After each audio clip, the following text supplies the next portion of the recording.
Bem-vindos a mais um podcast criminal. Eu, doutora Camila Pavan, advogada criminalista, hoje juntamente com o doutor Vitor Ottoboni Pavan, especialista em direito civil, principalmente em responsabilidade civil. Hoje a gente vai tratar de um tema que está super em alta, tá todo mundo discutindo, tá todo mundo falando, todas as redes sociais, jornais, reportagens, que é sobre o júri da Boate Kiss. Então, olha, até arrepio. Sabe por quê? Porque a gente veio aqui conversar hoje, mas não sobre o lado penal exclusivamente, né? A gente veio conversar também sobre os desdobramentos do âmbito civil. Sim, eu estou muito contente de estar aqui, Camilo, obrigado pelo convite. Eu acho que nesses últimos dias se discutiu tanto sobre as repercussões criminais, né, do caso da Boate Kiss, que é um caso que já nos acompanha há quase 10 anos, né? Ocorreu lá em 2012, né, entre dezembro e janeiro de 2012 e 2013. 27 de janeiro. 27 de janeiro de 2013, né? E teve aí um desfecho na área criminal. E acho interessante fazer esse paralelo entre o direito penal e o direito civil, até porque as repercussões práticas e os requisitos que vão ser buscados em cada uma das áreas são até muito diferentes, né? Nossa, completamente. E assim, durante todos esses anos, apesar das pessoas acharem que demorou muito para acontecer uma justiça, entre aspas, né? Teve muita repercussão em outras áreas. Então teve o direito administrativo, sim, teve a relação dos bombeiros, do Ministério Público, teve a indenização das vítimas a se discutir, né? Não que todas, sim, vieram a se efetivar, mas teve essa discussão em todas as áreas. Somente o direito penal que ficou por último. Justamente o direito penal ficou por último, né? Acho que é uma coincidência boa. Mas eu acho que justamente é um caso que talvez tenha sido uma das maiores tragédias do ponto de vista, tirando claro desastres como o Problema Mariana, como o córrego do Feijão em Brumadinho, mas do ponto de vista de acidentes com casas noturnas ou até envolvendo aí jovens em festas universitárias, acho que foi um grande marco, né? Eu me lembro até hoje, quando aconteceu o caso da Boate Kiss, eu estava no exterior, eu estava fazendo intercâmbio, e eu trabalhava numa estação de esqui, e a minha chefe me chamou assim, com a cara abatida, né, e o rosto em lágrimas, e me disse se eu sabia o que tinha acontecido no Brasil com relação a uma boate em que tinham morrido lá mais de 200 jovens. Então, claro que é um caso que teve uma repercussão não só aqui, mundial, e óbvio que seria um julgamento que traria muita polêmica. Acho, o tamanho do processo, ele já mostra que eram inúmeros autos, muitos volumes, né? A gente, que não sei quem assistiu o julgamento, mas via lá na frente do juiz aquelas pilhas rosas, né? Eu comecei o curso de Direito e ainda tinha processo físico, então aquilo lá traz alguma lembrança, mas realmente é um caso que acho que vai ficar sob análise para sempre, acho que nunca vai se deixar de debater. Sim. Esse foi um julgamento dos mais icônicos da história do Brasil e com uma novidade, né? Aqui no Brasil a gente não estava acostumado a ver um júri transmitido pela grande mídia, todo, né? Todo mundo assistindo. Você ia fazer alguma coisa, aqui no escritório mesmo, a gente teve dia de ficar todo mundo na sala de reunião, no horário de almoço assistindo, às vezes peticionando entre uma audiência e outra, todo mundo assistindo, querendo saber o que estava acontecendo, opinando, sim, sobre, né? Não só admirando também, porque a atuação dos advogados impecáveis, com a gente certeza não pode jamais questionar o trabalho, o modo como o outro conduziu uma sessão de julgamento, até porque a gente não sabe o que está se passando ali na pele, né? Uma sustentação em tribunal do júri é algo seríssimo, só quem está ali consegue descrever tudo que está sentindo e tudo que está utilizando como meio de prova. E principalmente essa questão de parabenizar os outros colegas, né, que foi sensacional, mas também de aprender com eles. Sim. Foi um momento de muita aprendizagem para todo mundo, eu acredito. E em relação à aprendizagem, eu acho que é importante a gente tocar no primeiro ponto de cautela que teve relação nesse julgamento, que foi justamente esse caso, deveria ou não ir a julgamento no tribunal do júri. Lembrando que os crimes do tribunal do júri são crimes dolosos contra a vida, então se discutiu muito se esse crime foi um crime doloso. Então, esse julgamento, os réus foram condenados por crime envolvendo dolo eventual. Posso falar palavrão? No direito, a gente basicamente, assim, de forma muito básica, a gente distingue o dolo eventual e a culpa consciente com uma palavra e duas formas de dizer ela, né? O dolo eventual é o famoso foda-se e a culpa consciente é o famoso fudeu. E agora? Como que a gente vai fazer? E nesse caso, na minha opinião, evidentemente é um caso de culpa consciente, não deveria ter ido a julgamento pelo tribunal do júri.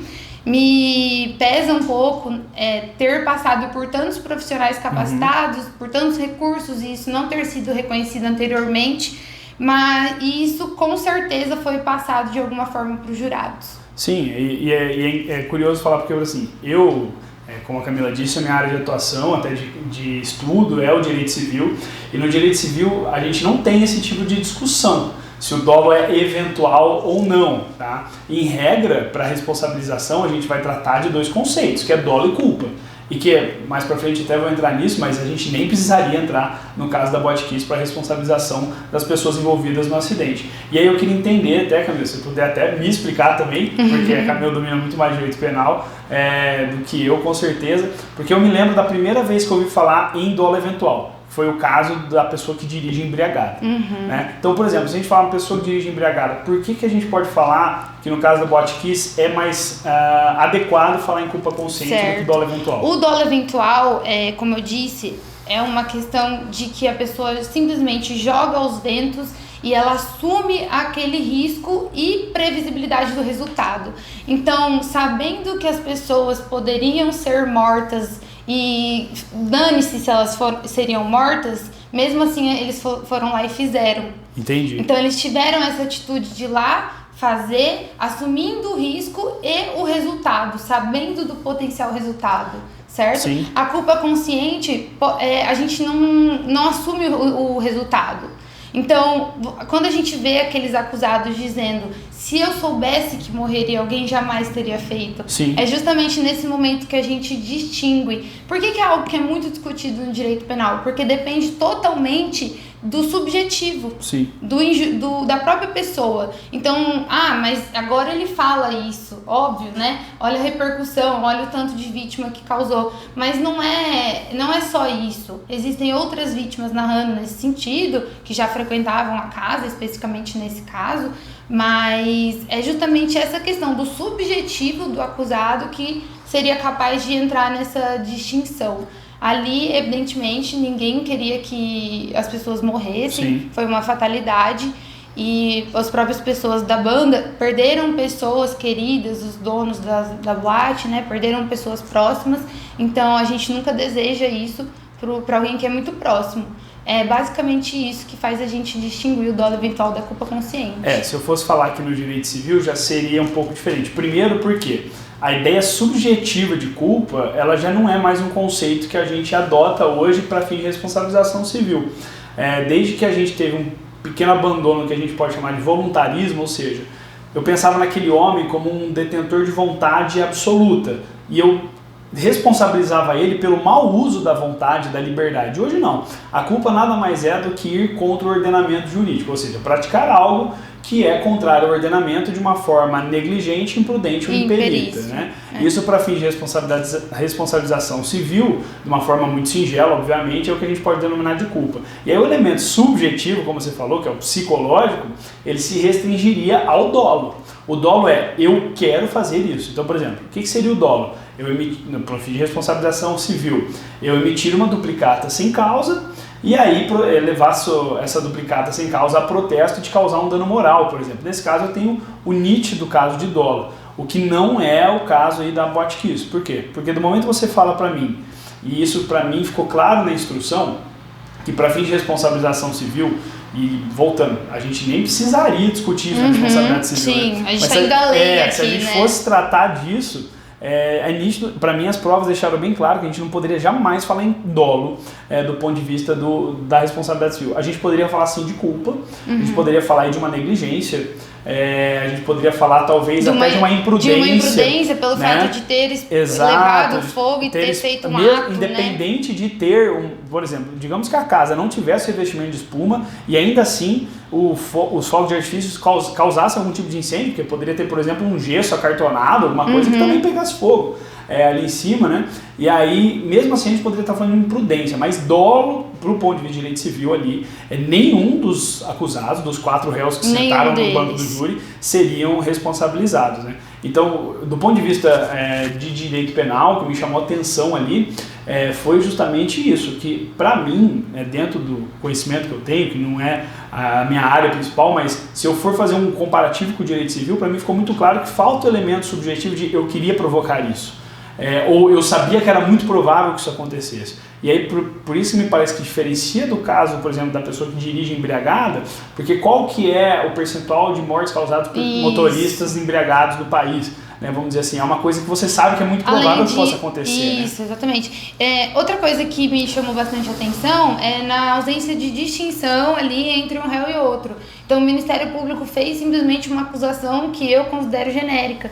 Então, ele simplesmente disse que todos teriam assumido o risco de forma com dolo eventual. Só que a gente tem ali uma pessoa que está numa função de administrativo, uma pessoa que está ali numa função de ter pego o artefato e colocado fogo. Então, assim, são atribuições diferentes para cada um deles que deveriam ser sobrepesadas no momento da acusação. Sim. E eu vejo que isso não foi realizado durante o plenário. A impressão que dava é que estava colocando tudo no mesmo balaio. Isso, todo mundo no mesmo saco, não tô nem aí, vocês fizeram tudo junto, um sabia do outro e é isso daí. Tanto que você vê isso muito distinto nas defesas. As defesas do pessoal da banda foi totalmente diferente das defesas do pessoal que era dono da boate.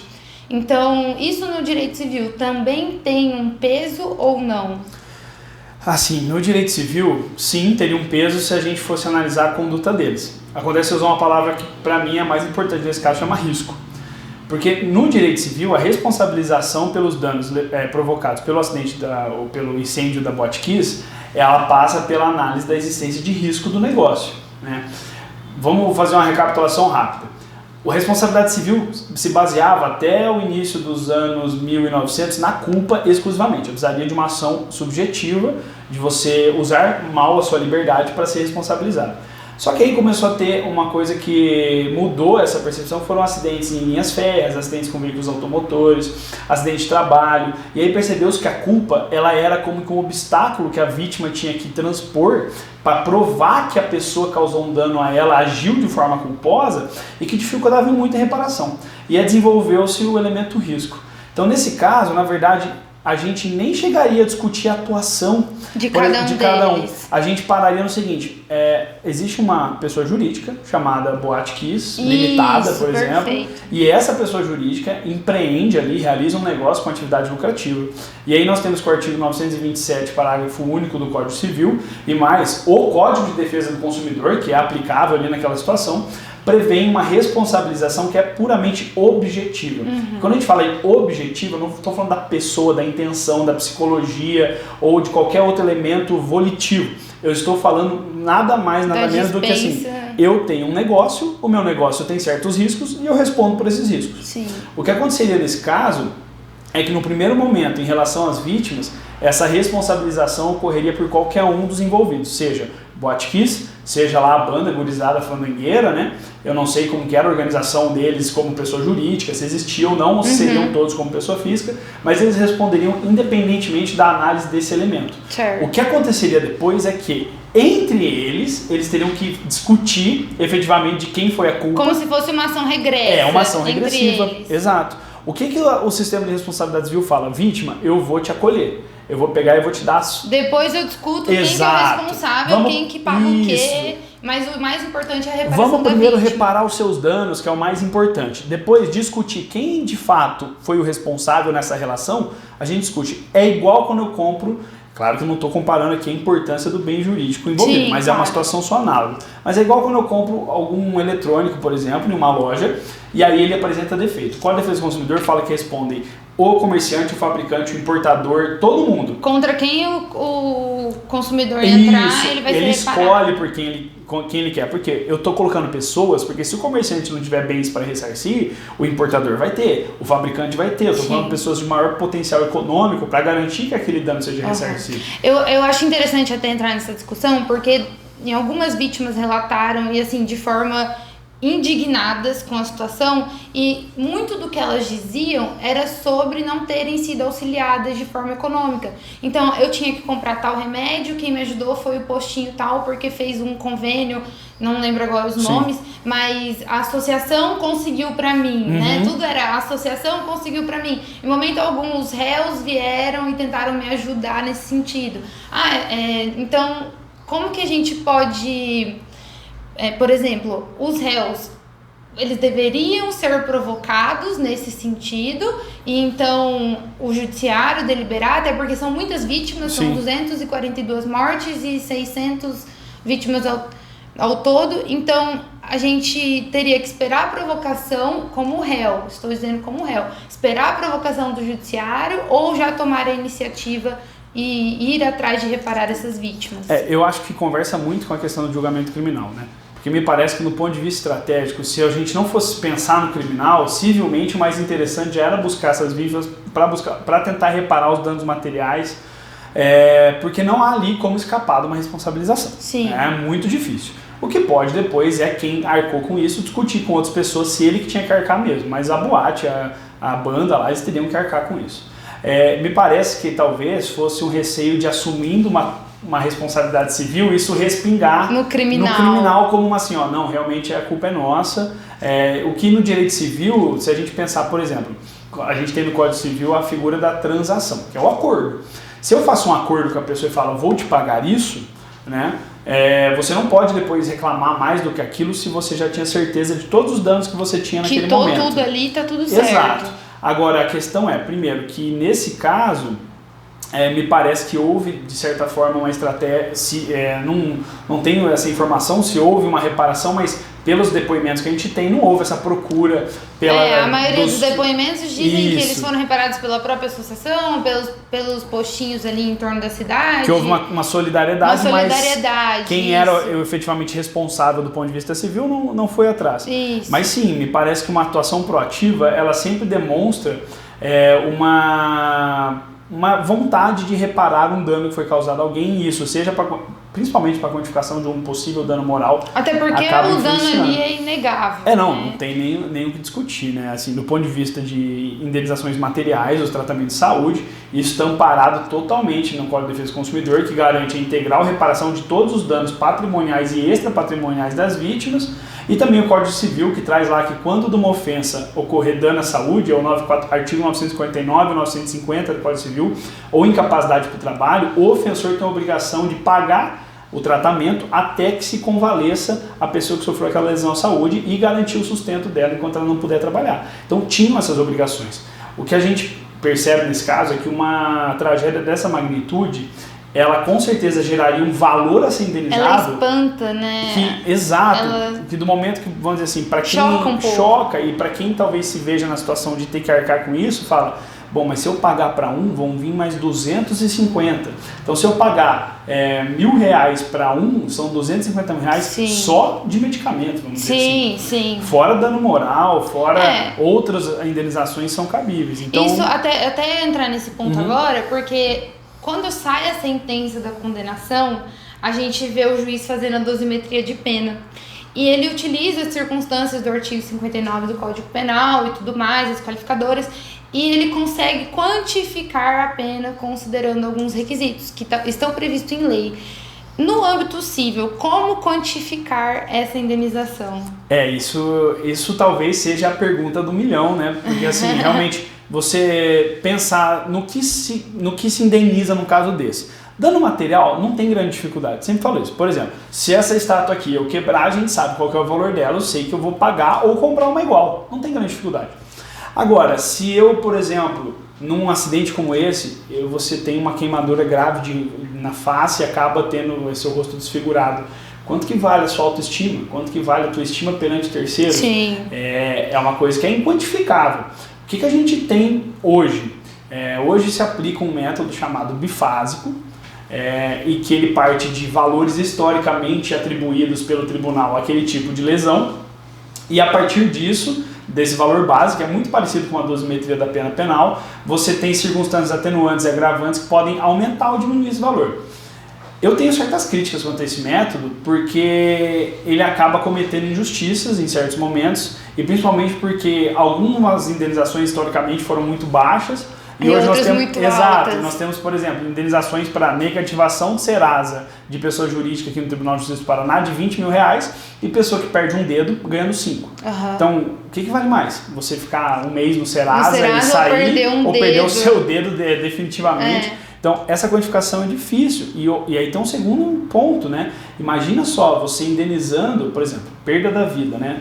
Você não se indeniza hoje no Brasil a quem perdeu a vida, né? Não se deixa para os herdeiros dessa pessoa a indenização que ela caberia. Isso não há uma previsão legal expressa sobre isso. Há uma discussão em curso, mas não há nada que efetivamente diga, pode indenizar. Você indeniza é o dano ricochete, que a gente chama, que é o dano devido aos familiares que perderam esses entes. Algo que, por exemplo, em Brumadinho, em Mariana, está sendo muito discutido porque pessoas que tinham, por exemplo, uma relação amorosa escondida com a pessoa, falavam, mas eu era companheiro. Então tem que assumir agora. E aí vai assumir, mas não tem prova, daí nega. Ou, por exemplo, pessoas são perdi meu primo, pedi indenização. E está se discutindo a limitação desse dano ricochete, que é uma coisa interessante.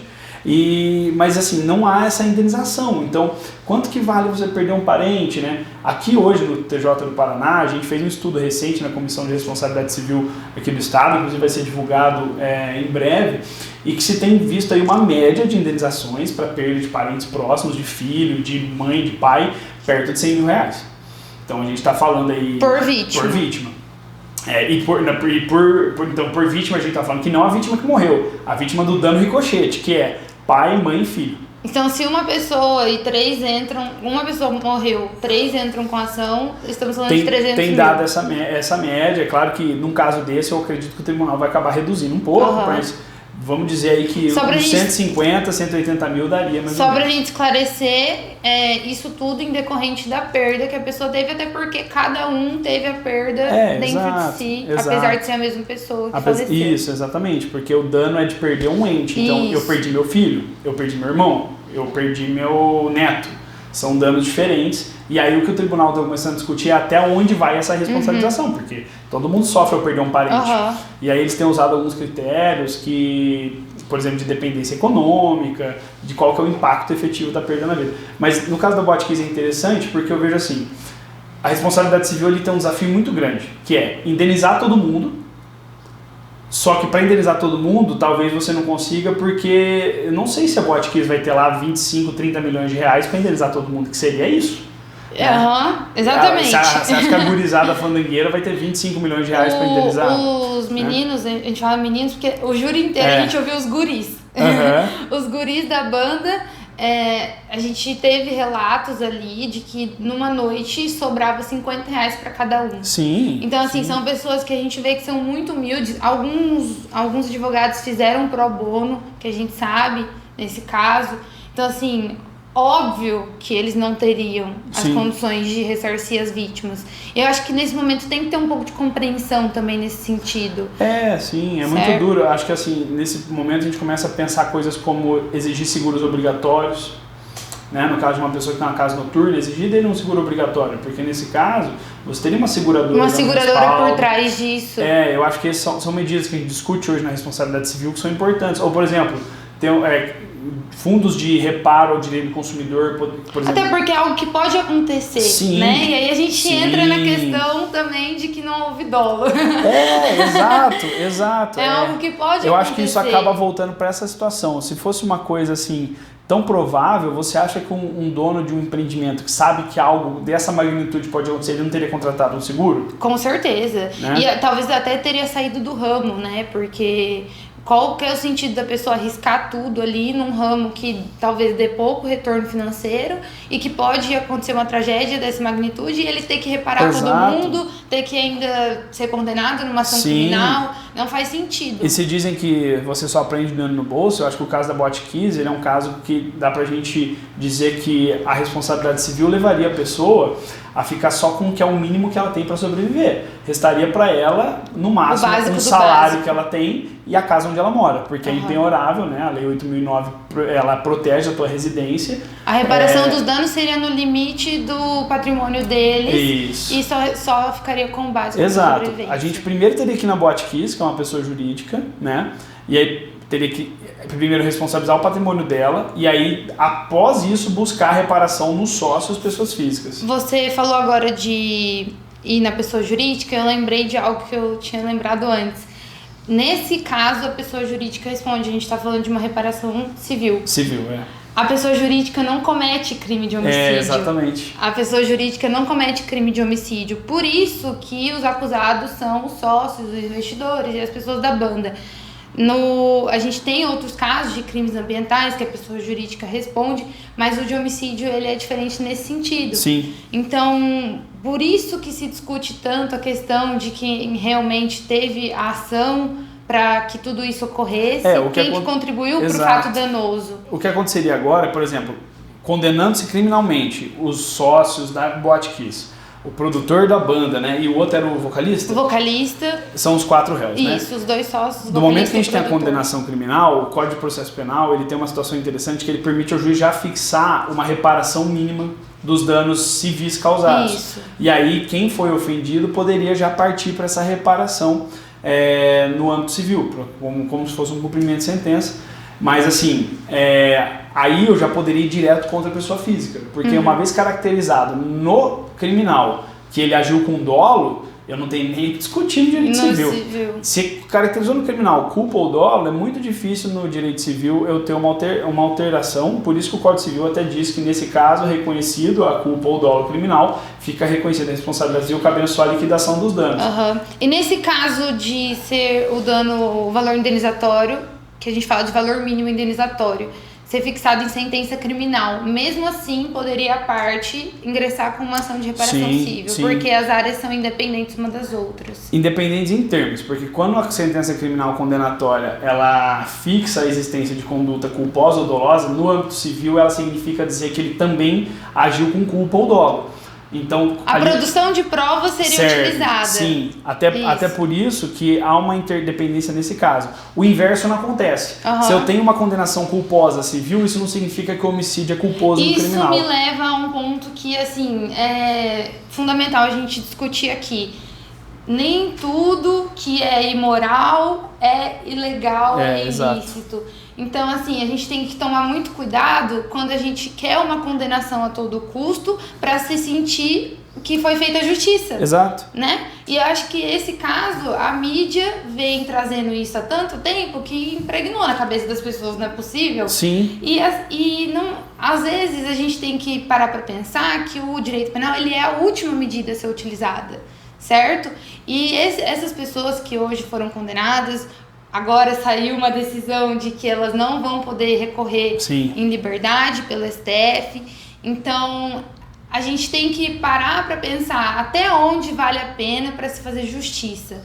Vale a pena afrontar tudo aquilo que a gente está vendo no direito penal, no Código Penal, ou a gente tem que usar também as outras áreas do direito, como o direito administrativo, direito civil, a própria legislação na hora de criar a legislação, né? Porque muito se discutiu de que o promotor, Dr. Davi, ele deveria virar legislador, que ele estava querendo mudar ali, não, mas o homicídio culposo não vai ser suficiente para punir essas pessoas. Então muda a lei, muda a pena. Né? Não vai querer aplicar naquele caso concreto, atravessar os limites para tentar fazer justiça. Isso é muito perigoso. Eu sou um defensor assim, na área da responsabilidade civil, né? Até as minhas pesquisas são baseadas nisso, que a responsabilidade civil não se limita a reparar. Eu acredito que a gente pode trabalhar com a responsabilidade civil. Tem a penalização. Né? Por exemplo, nos Estados Unidos tem um tipo de indenização, entre aspas, que não é bem uma indenização, chama punitive damage, que ela tem meramente a função de punir. São valores altíssimos. E, por exemplo, tem um caso, um dos mais famosos, até muito controverso, que houve a condenação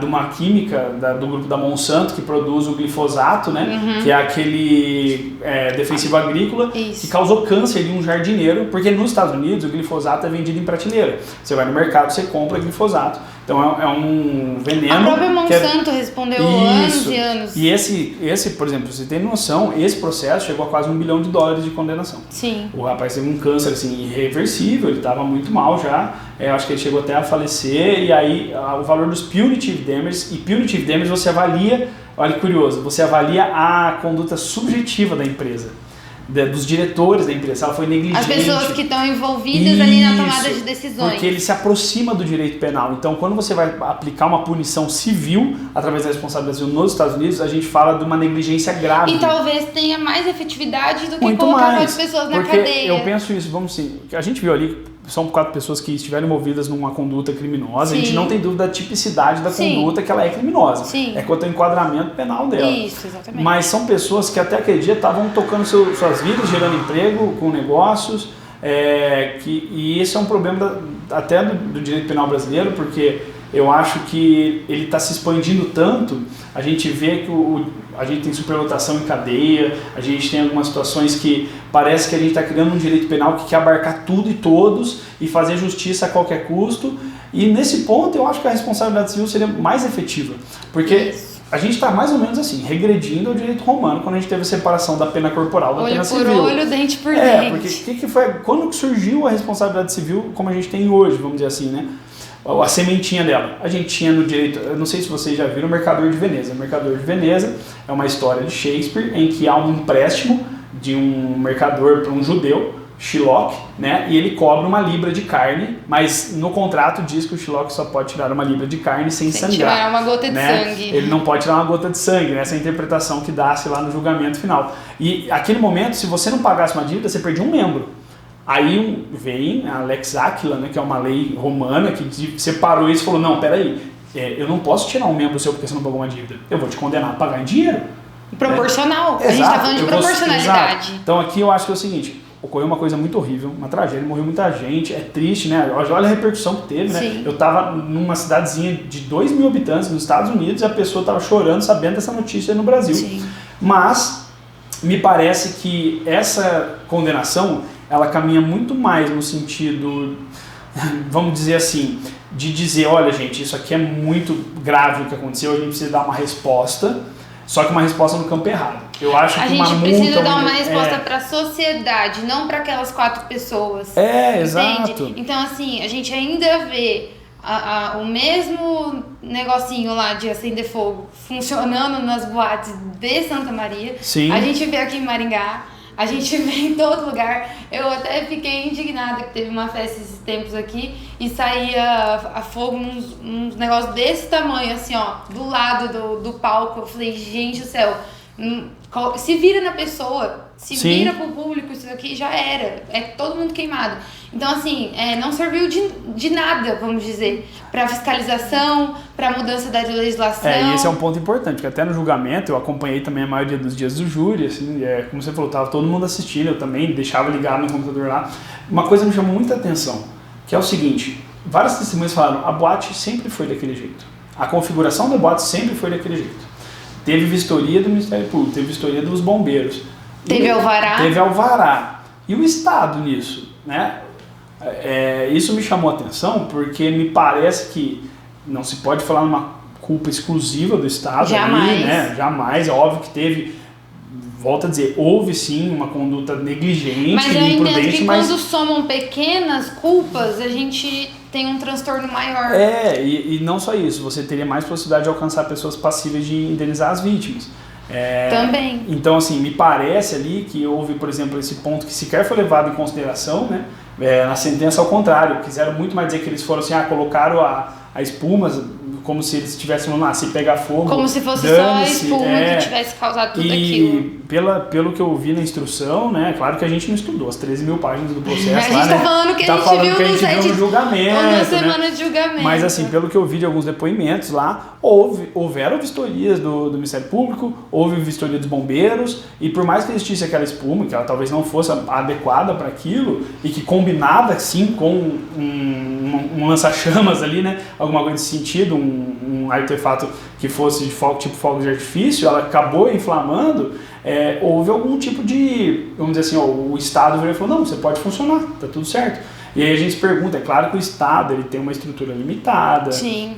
A gente sabe que falta recursos, mas por que isso não foi levado em consideração em nenhum momento, tanto no âmbito civil, para fins de responsabilização, quanto, por exemplo, na hora de dosimetria da pena, de falar, não, peraí, tudo bem, eles erraram, mas eles também achavam que estavam certos. Isso, vamos diminuir um pouquinho aí, vamos pegar mais leve na verdade, da pena. A conclusão da sentença, quanto a agravante, pelo menos do que eu li, é totalmente inversa. Ela fala, não é nem que eles achavam que estava certo, eles sabiam que estava errado e assumiram que podia matar um monte de gente, né? Então, assim...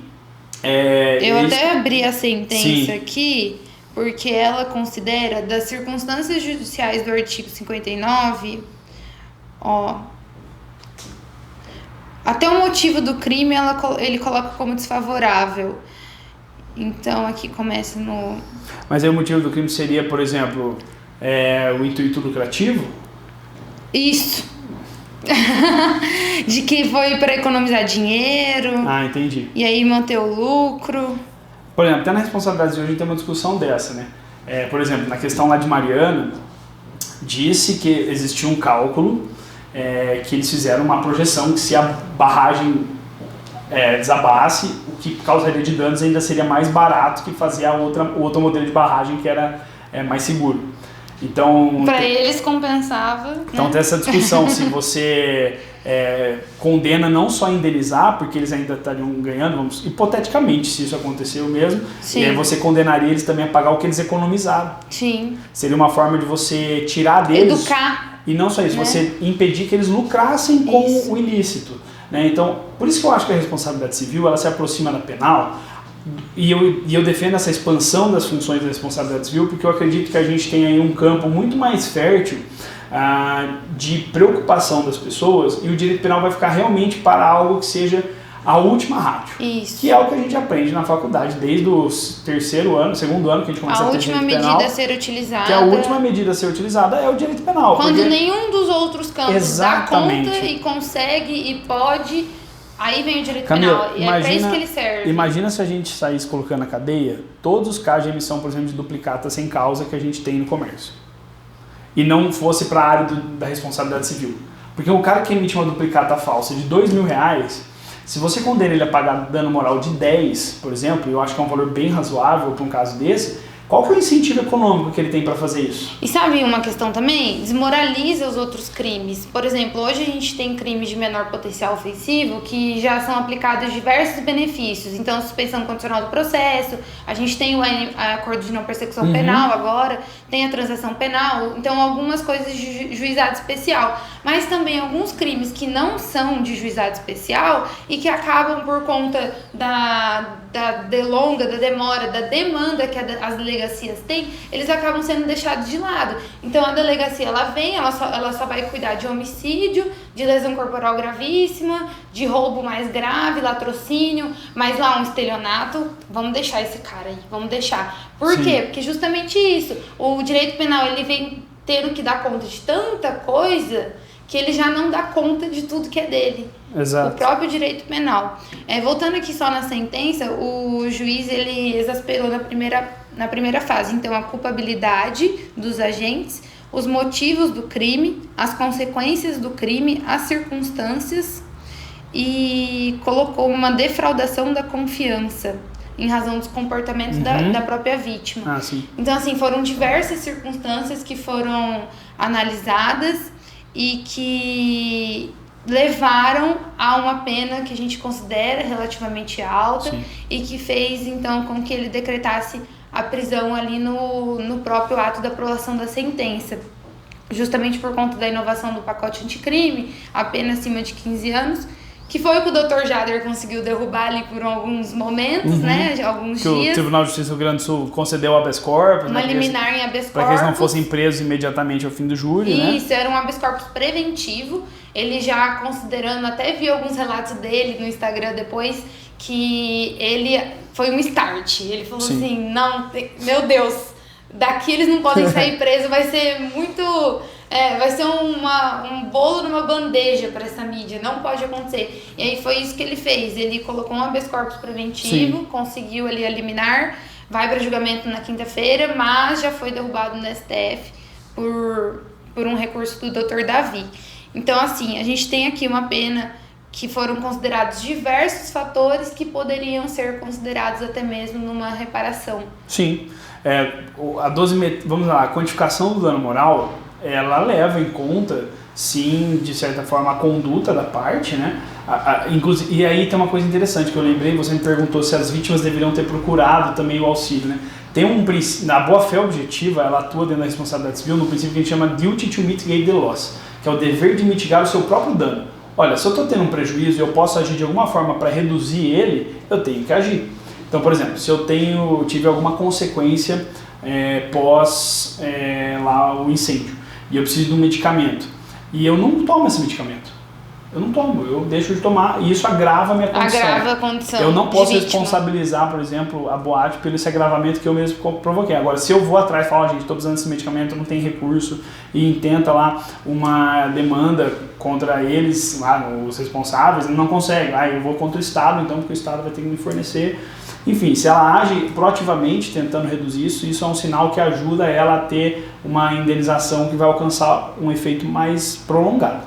Tá? Perfeito. Então, no dano moral também, acho que no dano moral, esse tipo de circunstância que é considerado na sentença, para boa parte da doutrina, é considerado uma parte que vai influenciar na quantificação em razão do que a gente chama de desestímulo, teoria do desestímulo, ou uma parte punitiva da indenização. Tá? Eu entendo que assim, toda responsabilidade civil ela tem um princípio de prevenção. Então, quando você condena alguém a pagar uma indenização, você não está só dizendo, estou reparando. Você está dizendo para todo mundo. Para todo mundo, não faça isso, porque se você fizer isso, você vai ter que reparar. Exatamente. Então, é um princípio geral de prevenção que a pena também tem, né? Sim. Então, como a responsabilidade civil ela também é uma sanção. Ela é uma resposta a um comportamento, como é o direito penal. Mas ela é uma sanção civil, ela não importa em restrição de liberdade, por exemplo. Um último assunto que eu queria levantar aqui diz respeito à própria sentença. Então, aqui a gente está falando de uma sentença condenatória proferida por uma decisão soberana dos jurados, que reconheceu a condenação, certo? Porém, os advogados já informaram que vão recorrer, né? Lembrando que contra a sentença do Tribunal do Júri cabem alguns recursos, considerando alguns requisitos. Dentre eles, os argumentos utilizados vai ser a própria nulidade da sessão de julgamento, por conta da doutora Lúcia ter levantado e questionado o direito ao silêncio do próprio réu. A famosa frase do Dr. Orlando, enforque-se com a corda da liberdade, tentando fazer ela parar e ela não parou. Então isso vai motivar um possível recurso. No mesmo dia foi anulado o júri do caso do menino Bernardo pelo mesmo motivo, então a gente tem aí uma esperança nesse sentido, né? Nós como os advogados. E mesmo que seja uma decisão de tribunal do júri, a gente vê a possibilidade de mudar essa decisão justamente por conta disso, de uma nulidade, de alguma coisa que foi proferida contra a própria evidência. No direito civil, como se daria ou não se daria essa mudança? A gente não conseguiria mais discutir aqui a responsabilidade deles, tá? O que a gente conseguiria discutir é o alcance de indenização. A não ser que viesse uma... Porque a própria pronúncia, de certa forma, ela reconhece o dolo, né? Porque para ela levar o júri, ela está reconhecendo ali pelo menos um indício muito forte da existência de dolo. A não ser que a gente tivesse uma nulidade de júri e que esse júri nunca mais conseguisse concluir... Isso que eu ia levantar. A não ser que a gente tivesse alguma coisa que assim, o crime prescreveu e aí não teve mais como fazer o júri. Até porque a gente pode ter uma desclassificação, que era essa tese que estava sendo levantada. Se desclassificar, ainda assim, reconhecida a culpa criminal, eu vinculo a responsabilidade civil. Sim. Se eu for analisar a culpa dos 4 que estão ali envolvidos no processo. Né? Lembrando que ele não está se analisando a culpa da empresa, como você falou. A empresa responde independente de culpa, responde pelo risco do negócio. Mas aí vincularia a seara civil, e aí no direito civil o que eu ia discutir? Extensão e liquidação de danos. Tá? O que eu acho que é um caminho interessante, porque é mais interessante você reparar os danos das pessoas do que colocar as 4 pessoas lá 22 anos na cadeia. Exatamente. Lembrando, não se questiona a gravidade do que aconteceu. Não, toda a solidariedade às vítimas, isso é inquestionável. Eu não imagino eu estando numa situação daquela, o que eu ia passar o resto da minha vida na cabeça. E eu entendo que o sentimento de vontade, de vingança que deve dar em quem estava relacionado com aquela situação, ele é muito forte. Na verdade, a gente vê uma reação muito diferente de uma vítima para outra, né? Isso é até uma questão importante de levantar, porque a gente teve vítimas que foram lá, disseram que fizeram 2 meses de terapia e estava tudo certo. Inclusive, teve uma vítima que encontrou o amor da vida dele, arrumou um emprego. A enfermeira, virou técnico em incêndio, né? Ele arrumou a vida dele depois desse ocorrido. E teve gente que simplesmente destruiu a vida, não consegue mais ter nenhum tipo de reação, não consegue ir atrás de mais nada, porque deve ter sido um trauma muito grande para essa pessoa. O grande problema... Aí que a gente também vê a diferença de vítima para vítima. E aí essa é a dificuldade, porque, por exemplo, uma pessoa que necessita de mais sessões de psicologia, por exemplo, ela vai ter que ser indenizada de todas as sessões. Se a outra vítima se convalesce mais rápido... Perfeito, ótimo para ela. Pagou o dano dela. O 944 do Código Civil, ele fala, a indenização mede-se pela extensão do dano. Então eu não posso, porque a vítima B teve 200 sessões de psicologia, condenar a vítima, dar para a vítima A, que teve 100, as outras 100 que a B teve, né? Mas assim, você perguntou, se for anulado tudo, voltar e não tiver sentença criminal condenatória, aí eu consigo reabrir a discussão no direito civil, até porque, salvo engano, tá? Vou até consultar depois, mas tem essa vinculação do direito criminal com o civil, ele suspende a prescrição civil. Então você teria a prescrição civil começando a correr no momento da sentença condenatória. Tá? Porque se a sentença condenatória determina a culpa e o dolo na responsabilidade civil, como que eu vou manejar a ação de responsabilidade civil antes de decidir o penal? Decidir o penal. Então, eu não lembro de cabeça agora o artigo, mas assim, tem essa vinculação. Agora, se anular tudo, no momento que sair a sentença transitada de julgado falando, não decidimos nada, aí eu posso reabrir o processo civil para discutir. É que eu creio que foi criada uma associação, né? Sim, então, toda uma organização. Teriam meios, por exemplo, poderia ter sido entrado com uma ação coletiva, visando danos morais coletivos, que tem caráter... que discute-se, né, se ele é indenizatório ou punitivo. Eu acho que ele é muito mais punitivo que indenizatório. Então, assim, teriam outras consequências interessantes. Essa questão do direito de silêncio, ela é muito grave. Muito. Porque a Constituição fala. O principal meio de defesa do réu é o interrogatório dele. E eu sempre falo assim, pense você no lugar do réu. Aconteceu alguma coisa que você foi colocado numa situação que você não queria estar. Sim. E aí você está num ambiente extremamente hostil, porque para nós somos do meio jurídico, tá numa sessão de julgamento, tá num plenário, tá numa audiência, a gente tá ok. Agora, para quem é leigo, não é da área, aquilo é intimidador. Não, as próprias testemunhas e vítimas relataram. Quando eu fui na delegacia depor, eu estava sendo tratado como bandido. Foi esse o termo que elas utilizaram. Sim. Porque o delegado, com todo respeito à instituição e os profissionais, mas a gente vê que é um lugar que é mais sério, ele é mais fechado para tipo de diálogos. Então, porque as pessoas ali, elas estão em busca de provas. E nessa hostilidade, uma vítima que falha alguma coisa ali que pode incriminá-la, ela tá às vezes nervosa, para ela é melhor ficar quieta. Prefere não falar, e a Constituição Federal garante isso. Agora, no momento que você vira para um júri, são pessoas leigas, que não entendem essa tecnicidade da coisa, vira e fala, olha, ele ficou quieto, quer dizer então que ele tem culpa no cartório. O que você está falando para ele? Porque se ele não quer abrir a boca, é porque ele tem responsabilidade. Lembrando que o direito ao silêncio, ele nem precisa ser nesse sentido. Ele não pode ser mencionado, ele não pode ser questionado em tribunal do júri. Então, a partir do momento que ele falou, vou responder as perguntas, chegou na vez do Ministério Público, não quero responder o Ministério Público, não interessa, é o direito parcial ao silêncio. Se ele quisesse responder uma, duas e nenhuma outra pergunta, ele poderia também. Isso não pode sequer ser levantado ali no momento. E foi o que a querida fez, Isso você disse que hoje, né? Não, no dia da sentença saiu o acórdão do menino Bernardo, que anulou o júri pelo mesmo motivo. E o júri do menino Bernardo foi quando? Você tem lembrança? Faz uns 3 anos já, não faz? Não consigo me recordar. Mas já faz um bom tempinho, vamos dizer assim. Faz um tempinho. Então imagina, agora esses réus vão ficar presos, né? A partir de agora, sendo que eles estão respondendo em liberdade já há 10 anos, não é um crime que assim, eles vão praticar amanhã de novo. Em 10 anos não cometeram nenhuma infração de trânsito, vão cometer outro. E aí agora eles vão pra cadeia sendo por um júri que pode ser anulado. Porque nós, mais uma vez, não estamos falando que eles não fizeram nada de errado, não é isso. É que a forma técnica que você fala é culposo, é doloso, é dolo eventual, ela traz consequências muito graves. Sim. Porque um culposo, ele vai responder lá o processo, ele vai ter a condenação criminal registrada vamos dizer assim, na ficha dele, né, pelo tempo que a lei permite, mas ele não vai ficar 22 anos lá com uma pena. É claro que, como a sentença falou, tem algumas circunstâncias que ele vai passar com o príncipe semiaberto depois mas na verdade, não é assim, não foi uma a coisa própria imediata. Sentença, né? O doutor ali quis fazer uma moral. Mas isso a gente também pode trazer num próximo tema de podcast, que é justamente a execução penal. Hoje no Brasil a gente tem o sistema progressivo de cumprimento de pena, então uma pessoa que iniciou o cumprimento de pena em regime fechado, ela cumpre um determinado tempo de acordo com a condenação, 16%, 20%, 40%, Sim. varia de acordo com a condenação e as circunstâncias, e vai ao regime semiaberto, posteriormente ao regime aberto. Então isso já é um direito garantido, independente da sentença. Isso, ele quis destacar isso, né? Isso, exatamente. Gente, então acredito que seja isso. Muito obrigada por ter vindo aqui hoje, Dr. Vitor. Foi um bate-papo muito legal, sempre muito contribuindo muito para o crescimento do direito, tanto como professor como advogado. Sigam o Vitor nas redes sociais.